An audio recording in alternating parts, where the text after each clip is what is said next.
BB Coke student Jaheim Coleman, who was beaten by another student, released from the hospital and back home with family. Hi again and welcome. This is Links 007 TV News Report, and we'll be right back with the full and exclusive details to come. Welcome to Links 007 TV News Report, providing you with the best in local and international news updates. This is a place where you can get the most reliable and informative news information.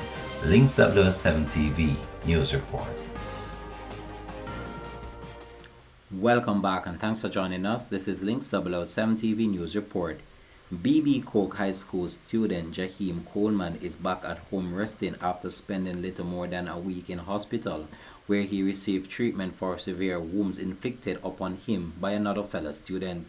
Reports heard that he was attacked after he accidentally stepped on the shoe of another schoolmate. Minister of Education and Youth Favour Williams, who followed Jaheim's progress since he was first admitted to the Mandeville Regional Hospital before being transferred to the University Hospital of the West Indies, posted on X, formerly known as Twitter, on Sunday, informing that the 14-year-old was back at home with his family. "We pray for a normal school life for him and all BB Coke students.